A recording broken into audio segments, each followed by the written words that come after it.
Pada pertemuan yang lalu kita sudah membahas tentang sumber daya alam, pengertiannya apa, kemudian pembagiannya apa. Nah, sekilas kita review sejenak bahwa sumber daya alam itu merupakan kekayaan alam yang ada di muka bumi yang bisa dimanfaatkan untuk memenuhi kebutuhan hidup dalam rangka meningkatkan kesejahteraan manusia.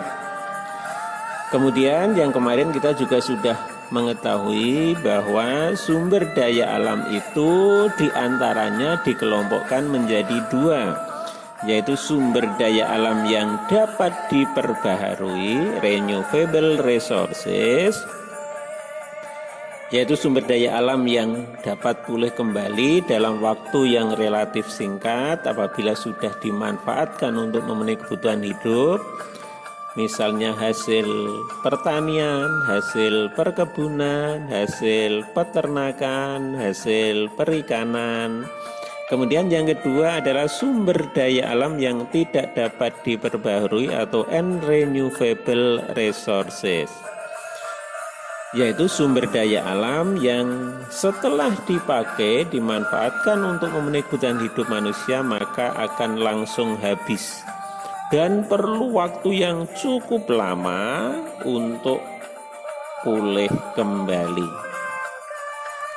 Nah, kalau dilihat dari situ, maka materi yang akan kita bahas pada kesempatan kali ini yaitu sumber daya alam tambang. Sumber daya alam tambang termasuk ke dalam kelompok sumber daya alam yang tidak dapat diperbaharui. Nah, bagaimana cara mendapatkan sumber daya alam tambang atau sumber daya tambang? Ini dilakukan dengan proses penambangan atau melalui mekanisme pertambangan. Bisa dilakukan di daratan maupun bisa dilakukan juga di lautan atau lepas pantai. Nah, anak-anakku, sumber daya alam tambang yang akan kita pelajari pada kesempatan kali ini nanti meliputi minyak bumi dan gas, batu bara, boksit, pasir besi, dan emas. Yang pertama adalah minyak bumi. Nah, minyak bumi ini merupakan salah satu hasil tambang di Indonesia, di mana kalau dilihat ini berbentuk cairan yang kental, berwarna coklat pekat atau gelap. Dan juga ada yang kehijau-hijauan dengan cirinya mudah terbakar. Kalau dilihat ini berada di lapisan atas dari beberapa area di kerak bumi.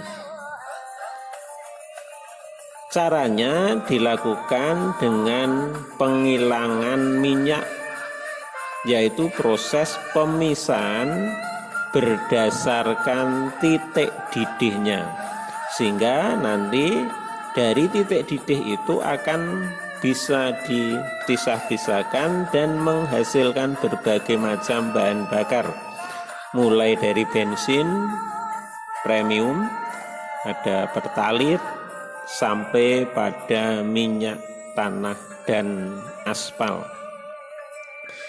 Nah, sumber minyak bumi di negara kita paling banyak ini terdapat di Sumatera, Jawa, Kalimantan, dan Papua.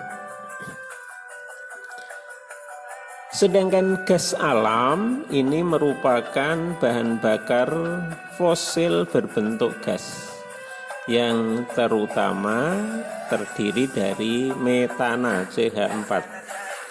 Dan ini bisa ditemukan di ladang minyak, sehingga ladang gas bumi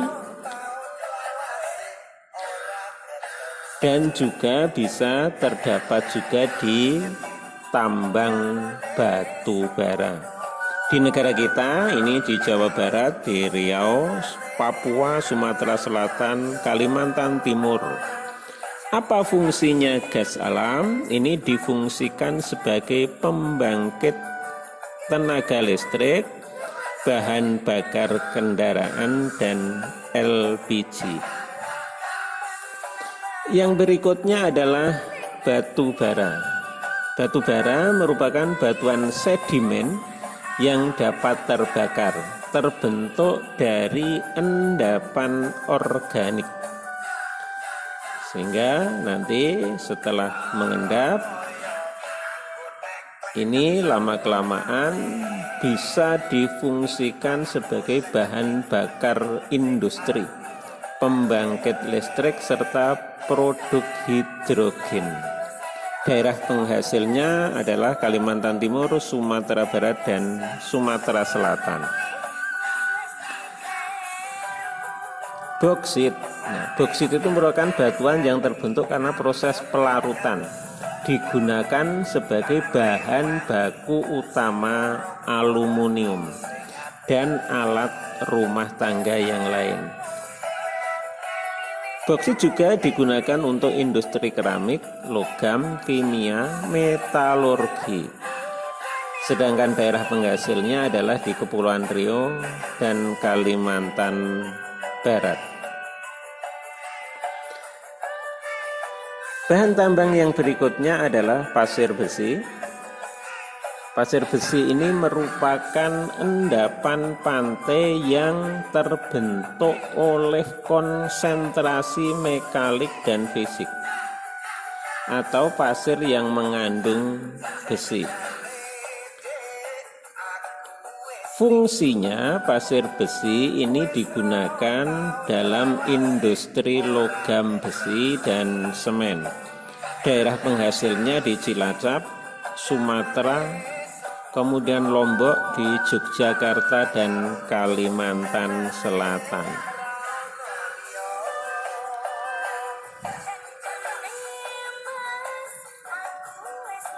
Tambang yang lain yaitu emas. Emas merupakan logam yang bersifat lunak dan mudah ditempa, mudah dibentuk. Emas digunakan paling banyak sebagai perhiasan. Daerah penghasilnya adalah Papua, Kalimantan Barat, Riau, dan Bengkulu.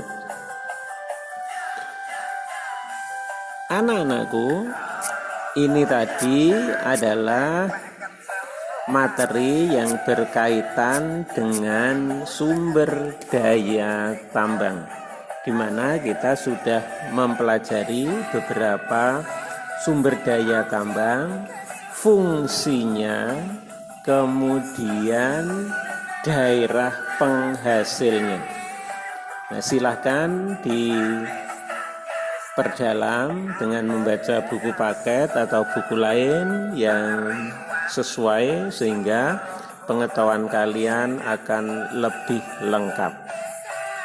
Dan mari kita akhiri pertemuan kita pada kesempatan kali ini. Billahi taufiq wal hidayah. Wassalamualaikum warahmatullahi wabarakatuh.